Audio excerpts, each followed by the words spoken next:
Bom, a gente segue aqui acompanhando a situação do ator Tony Ramos, que passou por uma nova cirurgia para tratar um sangramento intracraniano neste domingo. Para entender um pouco mais sobre esse quadro, a gente conversa agora com o neurocirurgião Lucas Vasconcelos para explicar o que pode representar, né, essa nova cirurgia.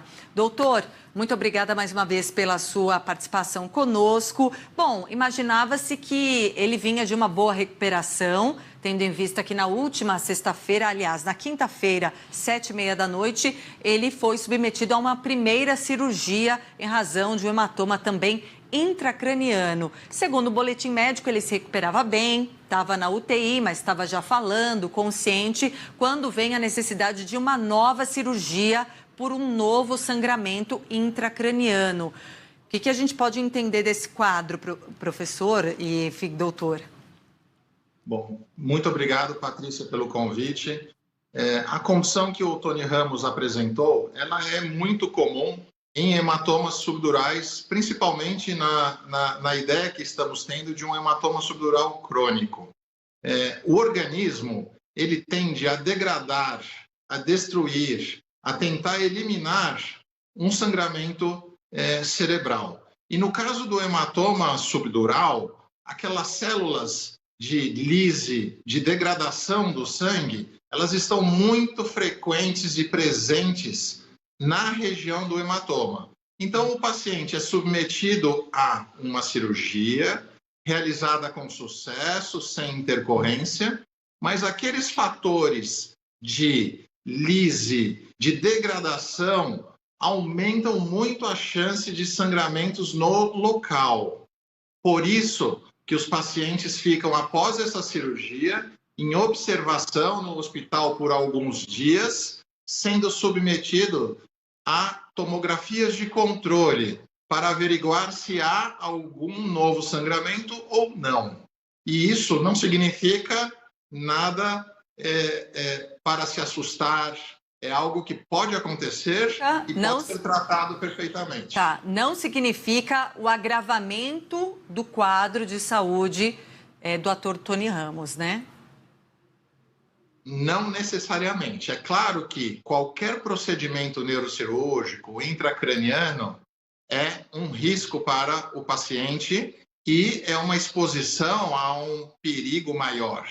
Porém, uma reoperação de um hematoma subdural é algo que, na maioria dos casos, é algo simples, fácil e que, na grande maioria, não gera um agravo na evolução e no risco de ter alguma sequela ou alguma complicação.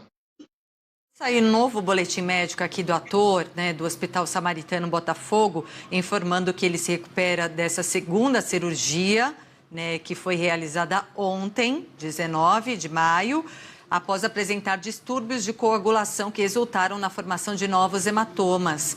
Ele foi submetido ao exame de tomografia, apontou uma importante melhora na evolução do quadro clínico e ele encontra-se estável, lúcido, acordado e respira sem ajuda de aparelhos. Então, por esse boletim médico, a situação não digo tranquila, mas é estável, é boa do ator, né? Sim, é muito animador este boletim médico, mas sempre precisamos estar atentos, porque uma reoperação é um risco maior, há um maior risco de infecções e outras situações que podem decorrer de uma cirurgia.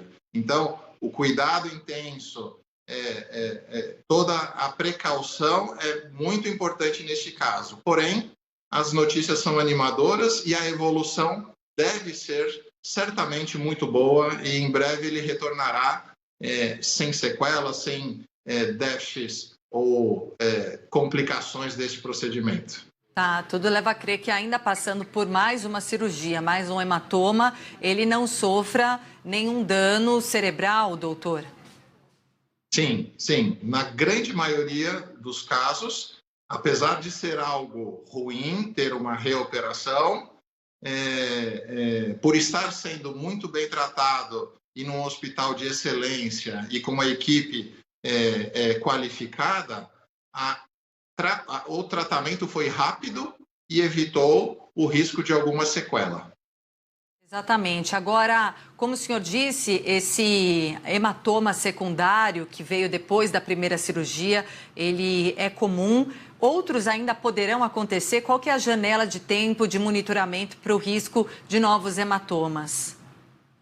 A principal janela que temos são as primeiras 48 horas. Então, os 2 dias após o procedimento são os mais importantes. Porém, devido a termos tido uma evolução com uma complicação, provavelmente essa janela se estenda aí por uma semana, com exames seriados, e tenhamos uma cautela maior para evitar um novo sangramento. Combinado. Doutor Lucas Vasconcelos, neurocirurgião, muito obrigada pelas explicações para que a gente possa entender um pouco mais da situação que atravessa o ator Tony Ramos, ainda internado no Hospital Samaritano de Botafogo, no Rio de Janeiro. Obrigada, doutor.